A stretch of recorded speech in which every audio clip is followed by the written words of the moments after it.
Shalom, nous allons étudier le Daf Yud dans Masechet Avodah Zarah et nous reprenons à la dernière ligne du Daf Tet Amud Bet, Ha'ushtara. C'est l'histoire d'un document d'Avaktivé dans lequel il était écrit Shit Shenin Yetirta. Il y avait 6 années en trop. Donc c'est un document de prêt qui attestait quand l'année, donc l'année actuelle, mais plus 6, dans 6 ans, telle personne a prêté. Donc ce qui paraît un peu problématique. Savo Rabbanan Kamed et Rabba Lemema. Rabbanan ont pensé dire devant Rabba que Haï Shtar Meucharu, que c'est un Shtar Meuchar, un Shtar qui a été justement avancé dans le temps de manière volontaire. Pour quelle raison? On rappelle que lorsque on prête de l'argent, la personne qui emprunte, donc du coup engage ses biens. Donc puisque la personne a emprunté, ses biens sont engagés vis-à-vis justement du prêteur. Et tant que la personne n'a pas remboursé, si l'emprunteur vend ses biens et que plus tard il se trouve qu'il ne rembourse pas sa dette, le prêteur pourra récupérer cet argent. Normalement, à partir de la date donc du prêt, de la date effective du prêt, les biens de l'emprunteur sont asservis. Mais là ici, quand les deux personnes veulent faire en sorte que cet engagement des biens ne soit valable que plus tard, donc imaginons qu'une personne emprunte de l'argent, mais compte vendre une partie de ses biens un peu plus tard. Il ne veut pas que ses acheteurs puissent être embêtés plus tard, et donc ils se mettent d'accord tous les deux pour qu'en réalité l'engagement des biens ne se fasse que dans 6 ans, et donc pour faire cela, il décale la date d'emprunt à 6 ans plus tard. Donc on est en 2018, en 5778 on va dire, on est en 5778, et imaginons que on a un document qu'on retrouve aujourd'hui sur lequel il est marqué 5784. Alors, comment est-ce possible? Est-ce que c'est Shtar Mevucha? C'est ce que Rabbanan ont pensé au départ. Alors, du coup, ni agve ad dematiazim nevelo tarif. Les Rabbanan ont dit, on a qu'à garder le document et faire en sorte que personne ne puisse l'utiliser pour récupérer des biens qui ont été vendus entre temps, avant la date écrite. Amalehu, Rava leur a répondu, c'est Rav Nachman, excusez-moi, Rav Nachman qui leur a répondu, Haï Safra Davkana Kadve. Il dit, ce sofer qui a écrit, c'est un sofer qui est Daikan. Moi, je pense plutôt que c'est un software qui est précis. Et en fait, pourquoi il y a 6 ans de plus? C'est parce qu'il a compté les 6 années où ils ont dominé Elam. Il parle de qui? Il parle des Grecs. Que nous ne comptons pas. Lui, comme lui, il est précis, il les a comptés au Bismané, Kadve, et il a écrit en fonction de cette époque-là. Détania, quand on va dans une braïta, Rabbi Yossi Omer, pendant 6 ans, les Grecs ont conquis Elam. Elam, c'est une région comme ça de la Mésopotamie. Et seulement après, ils se sont développés dans le monde entier. Alors ici, on n'a pas donc 6 ans, 6 ans Elam, et ça simplement après, tout le monde a été conquis par les Grecs. Et donc du coup, on voit bien cette différence-là. Donc c'est ce qu'on avait dit, on avait vu que quand on regardait le nombre d'années où chaque empire avait dominé Israël à l'époque du Second Temple, on avait 180 années pour les Grecs, on avait 103 et 103 pour l'époque des Romains avec les Hashmonaïm et Ordus Hérode. Donc on avait 180 plus 103, 103 ça fait 206, donc ça faisait 386. Or, dans les comptes, on ne comptait que 380 avant la destruction du temple, c'est parce que les 6 années, on ne les comptait pas, donc c'est la raison pour laquelle. Ici, quand on compte, on parlait ici de Shtarot, on a dit que les Shtars, on les compte en fonction de la conquête grecque. Nous, jusqu'à présent, on ne comptait que 380 années avant la destruction du temple, alors que ce sofer-là compte 386 ans avant la destruction du temple, et donc c'est tout à fait logique qu'il y ait un chiffre qui soit supérieur de 6 à celui qu'on a l'habitude de voir. Donc c'est la raison pour laquelle ils se retrouvent avec un document qui était daté de 6 ans après. Non pas parce que 6 ans après, mais c'est parce qu'on n'est pas dans le même dans la même chronologie, enfin même comptage. Alors, Matkifla Ravacha Yaakov. Maintenant, on objecte. C'est Ravacha Yaakov qui objecte. Mimai de Malchut Yevanim Maninan. D'où sait-on, que l'on compte en fonction de l'Empire grec? Dima Lisset Misraïm. Peut-être qu'en fait, les comptes que l'on a dans les Shtarot, c'est la sortie d'Égypte, qui est un événement quand même assez important pour les d'Israël.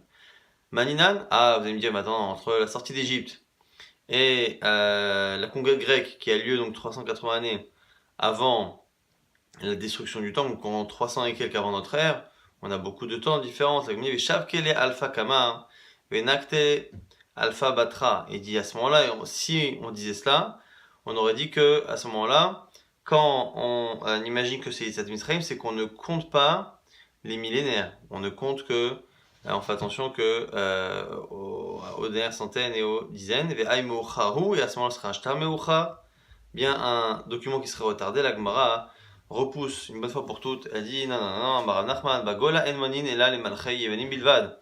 En dehors d'Eretz Israël, on n'a jamais eu l'habitude de compter autrement qu'en fonction des rois grecs, et donc ici de l'empire grec d'Alexandre le Grand. Où ça va d'Achuyeka Matrele. Alors ce qu'on nous dit ici, c'est que Rav Yaakov n'a pas pensé réellement que Rav Nachman avait un argument de poids, il pensait simplement que d'Achouye Kamatrele. Lui pensait ce qu'il pensait, il pensait simplement que Rav Nachman l'avait repoussé, Nafak Dag Veshkach. Il est parti chercher quand même, et il a trouvé effectivement, comme Rav Nachman, pourquoi détailler cette braïta, Bagola, Manin et là, les Malchei Yivanim Bilvad, que exactement, en Gola, on n'a jamais compté autrement que les Malchei Yivanim, le roi grec. Maravina, Matnitin, Nami Daika. On peut même voir ça dans notre Mishnah. Ditnan. Bechad ben Nissan Rosh Hashanah la Melachim. On a une Mishnah dans Rosh Hashanah qui dit, tout début de Rosh Hashanah, la première Mishnah, le premier Nissan, c'est le Rosh Hashanah, c'est le premier jour de l'an pour les rois. Vedragalim pour les fêtes. Donc ça c'est le premier Nissan. Memrinan, et on dit, la Melachim lema ilcheta. Pour les rois, ça nous sert à quoi? Amar Aprizda Beshtarot. Aprizda nous dit c'est pour les documents. Nan, et on dit par ailleurs, Vechad Bitishri Rosh Hashanah la Hashanah Vela Shmitin. On a deux notre Mishnah qui dit que le premier Tishri, c'est le jour de l'an pour les années et les Shmitot, les septennats. Memrinan, et là-dessus on a dit la Shani lema ilcheta. Pour les années, à quoi ça sert? Amar Aprizda Shtarot. Et Rav Prizda dit Shtarot les documents. Alors on a un problème, caché à Shtarot à Dadé.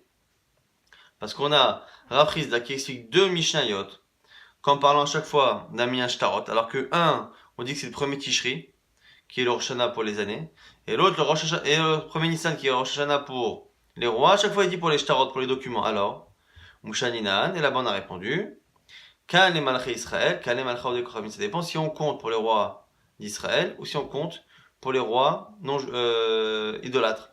Les Malchei Odekochavim, mais Tishri Maninan. Pour les rois non juifs, on compte depuis Tishri. Les Malchei Israël, pour les rois Israël, Maninan. Mais Nissan, Maninan, on compte depuis Nissan. La Gemara dit, mais attends, Ve'anan, Ashta mi Tishri Maninan. Il dit, mais aujourd'hui, nous on compte en Tishri. Ve'is al kadatach Nissan Misraim Maninan. Et si selon toi on comptait depuis la sortie d'Égypte, Nissan Be'inan le Mimne. Évidemment qu'on compterait depuis Nissan.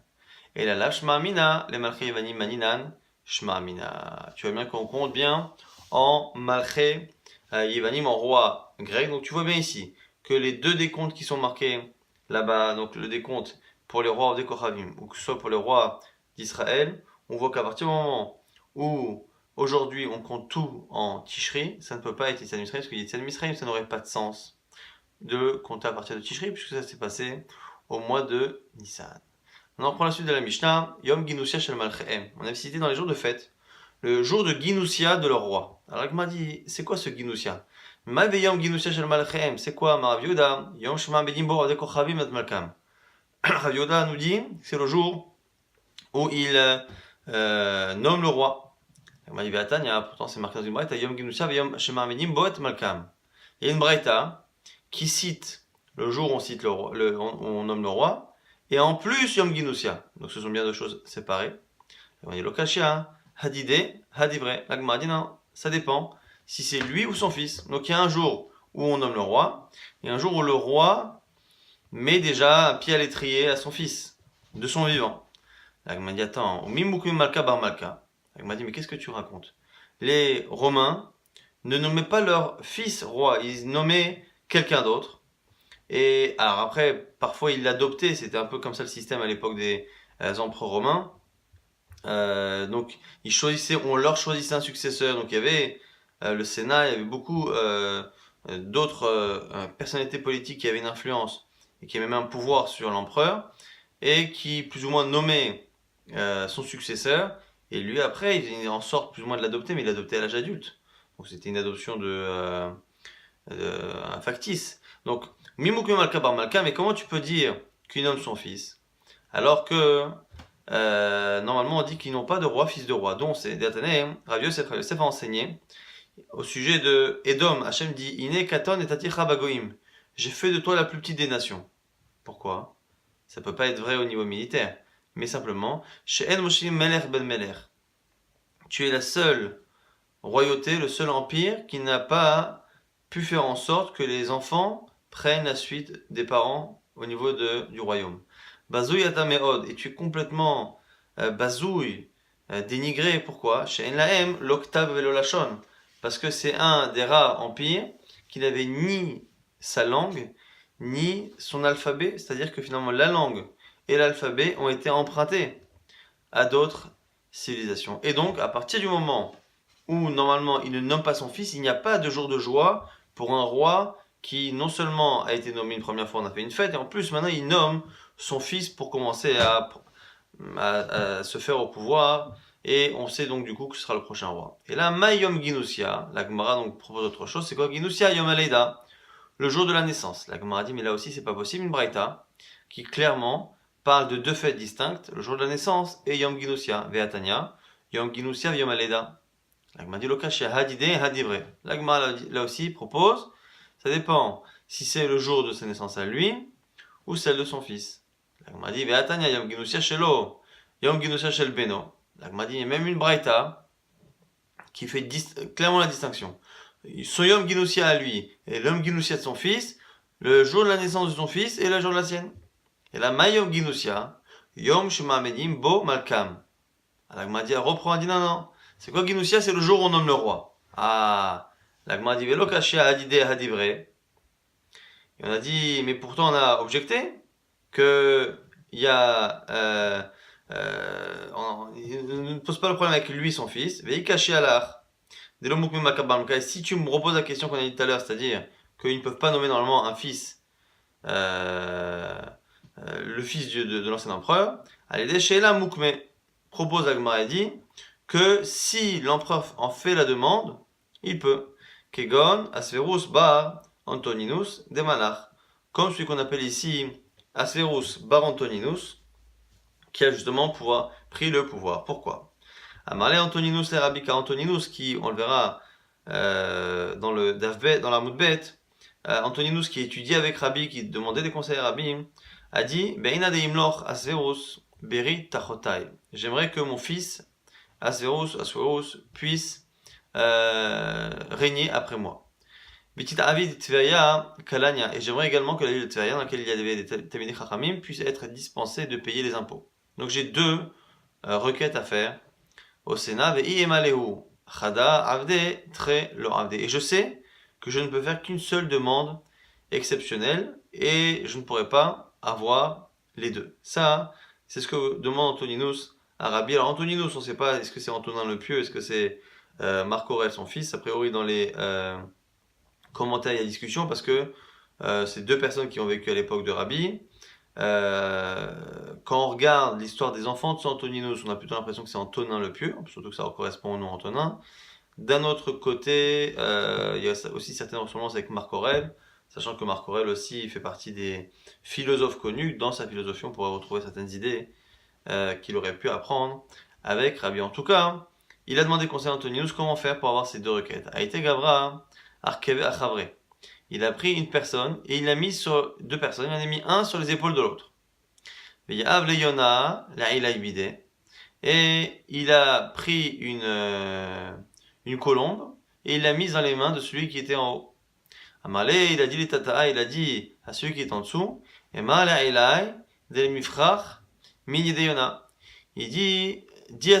dit à celui d'en dessous, dis à celui du dessus de faire voler la Yona, de faire voler donc la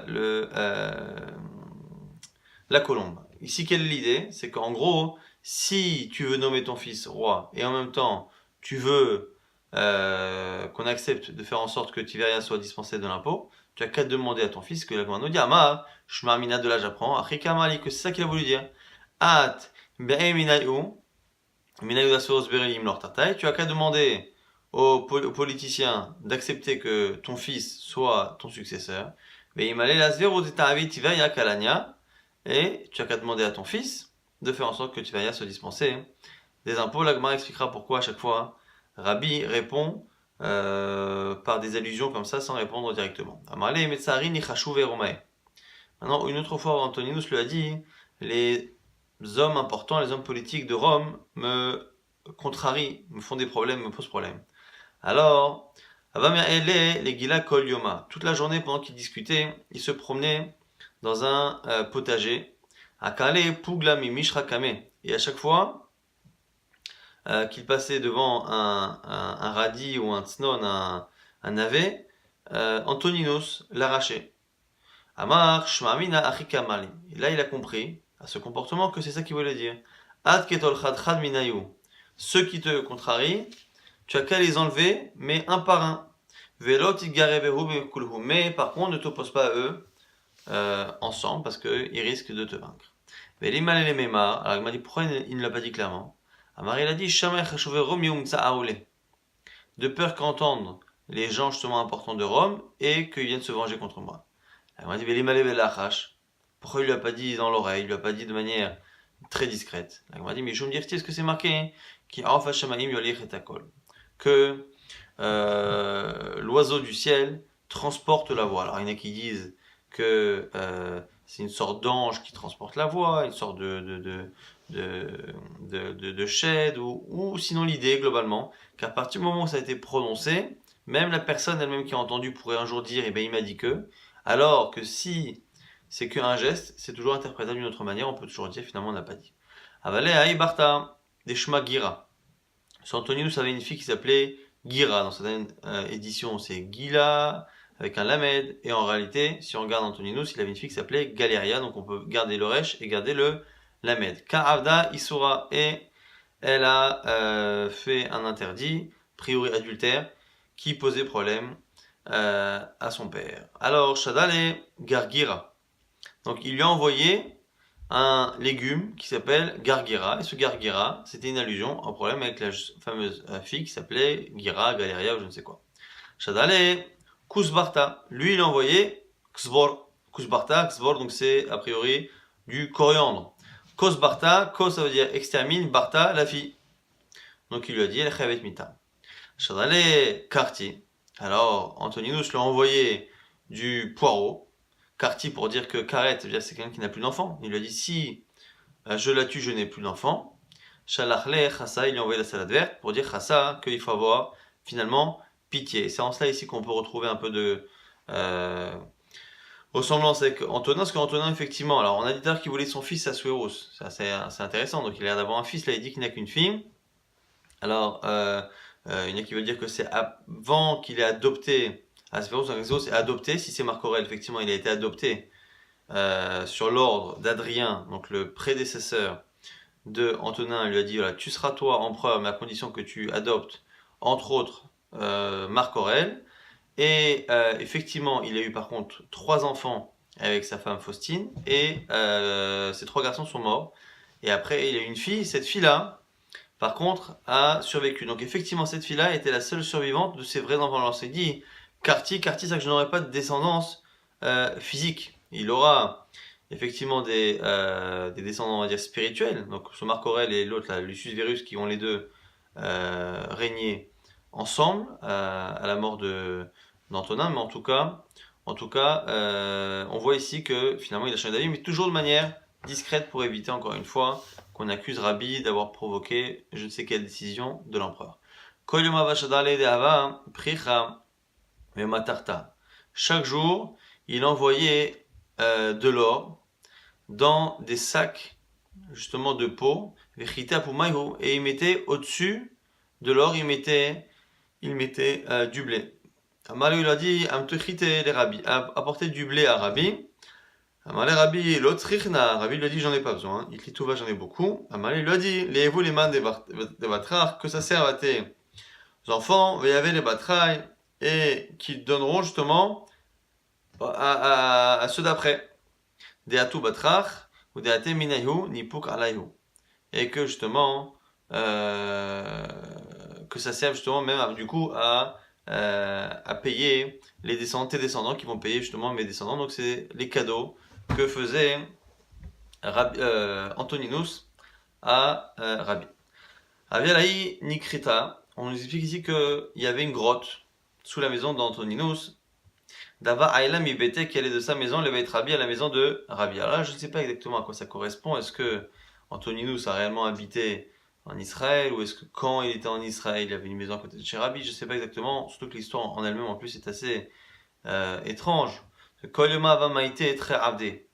Chaque jour, il emmenait avec lui 2 serviteurs. Un, donc, Krakatle Ababa des Berabi, et Krakatle Ababa des Bété. Il en tuait un lorsqu'il arrivait à la maison de Rabbi, et il tuait le deuxième lorsqu'il arrivait à la maison, à sa maison après, au retour. Amarle, Be'ina de Atina Lonishkach, Gevar Kamar. La condition à cela était que Rabbi n'amène aucune personne dans sa maison pendant que Antonin était là. Yomachad Ashkechel Rabbi Chaina Bar Chama Davayativ. Un jour, Antonin est arrivé, il est tombé sur Rabbi Chaina Bar Chama. Il lui a dit, Amarle, lo aminalach, ne t'ai-je pas dit, Be'ina de Atina, qu'au moment où je viens, Lonishkach, il ne se trouve Gvar Kamar, personne devant toi. Amarle lui a dit, Li Den Bar Inash, c'est pas un homme. Donc en gros, c'est un malach, c'est un ange. Alors, pour vérifier, Antoninus Amarle lui a dit, Imale, la ou Avda, de Gane Ababa, de Kaim Veleite. Alors, il a dit à Rabbi Chaina, peux-tu dire au serviteur qui est à la porte de l'entrée de venir? Alors évidemment, il était mort. Azal, Rabbi Chaina Bar Chama. Parti Rabbi Chaina Bar Chama, Ashkeched Avakatil, il a vu qu'il a été tué. Amar, il a dit, Echi Aibid, comment faire? Et Ezil Veimale Dektil, si je viens de dire qu'il est mort. Et Meshivin al Kalkala, on a un principe qu'on n'annonce pas de malheur au roi. Le roi n'aimait pas qu'on leur annonce des mauvaises nouvelles. Alors, Ashveke Ve'ezil, si je m'en vais, comme Zalzilan Ve'malchuta, c'est un manque de kavod pour l'empereur. Alors du coup, solution assez simple, il a fait une prière et il a ressuscité. Shadare, il l'a envoyé. Alors, Antoninus ne s'est pas laissé impressionner, il lui a dit, Yadana, je sais que Zouté de Idberu, que les plus petits d'entre vous, Mechaim Etim, peuvent faire revivre les morts. Mihu, donc je te crois pas que c'est un ange, Mihu, cependant, mais Ina de Atinal Nishkachinish Kamar, je ne veux personne avec toi lorsque je viens. Les rabbis, chaque jour Antonin servait Rabbi. Machil il donna à manger, Mashkel il donna à boire, Kaveba et Rabbi les Meïsak les poils, lorsque Rabbi voulait monter sur le lit.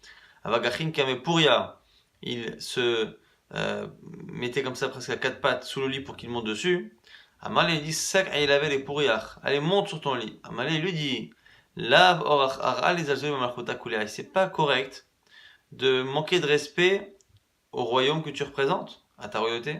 Amalé lui a dit, mi ici meni, matzah tartecha alva alvaï, que je sois une paillasse en dessous de toi dans le monde futur. Amalé, donc un jour, Atina le alma de Até, il lui a posé la question, Antonin, il lui a dit alors, est-ce que j'aurai le monde futur? Amalé lui a dit, in oui. Amalé, il lui a dit, mais active lo yé, sari de Bet Esav. Pourtant, c'est marqué dans Ovadia là-bas qu'il n'y aura rien qui va survivre de Bet Esav, de la maison de Esav. Réponse, mais on sait Maas Esav. À celui qui vient de Esav mais qui se comporte comme Esav. C'est pas forcément valable pour toute la descendance de Esav. Tanyana Miachi, on a une breta qui le dit, Velo Yesari de Bet Esav, qu'il n'y aura pas de Sari de Bet Esav, Yachol la colle. On aurait pu penser pour tous. Tamuloma le Bet Esav, la maison de Esav, Ve'ose Maas Esav. Donc on déduit ici de Bet Esav, de la maison de Esav, que c'est bien celui qui se comporte comme Esav. Amale, il lui dit, Vehaki, pourtant c'est marqué Shamma Edom Malchea, Vechol.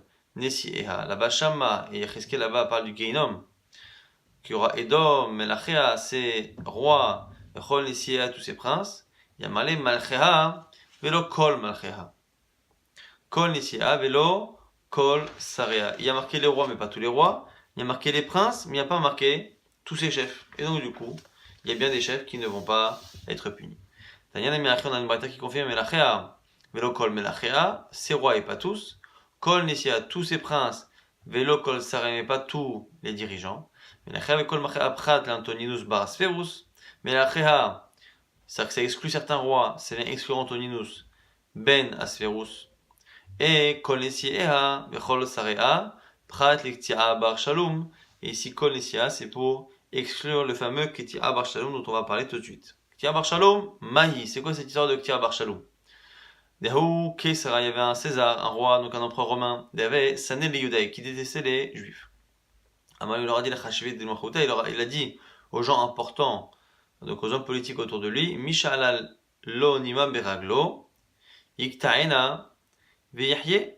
Il dit celui qui a finalement quelque chose qui va pas dans son pied, il a une partie de la chair qui est atrophiée, qui est morte, qu'est-ce qu'il doit faire? Il doit absolument s'en débarrasser, la couper pour pas que ça rende mal à tout.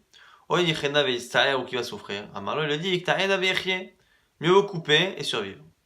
Amarlo il a dit Ktia bar shalom, donc du coup c'était une allusion au Ram Israël. Alors il dit Ktia bar shalom, Chada de lo yachat leo likulu. Il dit moi j'ai deux objections. Première, tu ne pourras pas tous les tuer. Pourquoi dire-t-il que c'est marqué dans Zacharia Kiki arbaruchot hashmaim perasti etrem. Je vous ai dispersés comme les quatre vents. Alors il m'a dit Maïkama. Il est bizarre ce verset. Pourquoi? Parce que il est ma des bedartohon berbaruchot. Si tu veux me dire simplement qu'il nous a dispersés aux quatre coins du monde, à ce moment-là, Haïke arbaruchot. Les arbaruchot, il aurait pas dû dire je vous ai dispersé comme les quatre coins ou les quatre vents. Et il veut dire je vous ai dispersé aux quatre coins, aux quatre vents.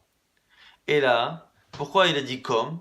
C'est parce que Keshem, de la même manière que le monde ne peut pas vivre sans les vents, car Israël. De la même manière, le monde ne peut pas vivre sans Israël. Donc le vent ici, ça vient rappeler que le Ram Israël a été dispersé, mais qu'il est nécessaire à la survie du monde.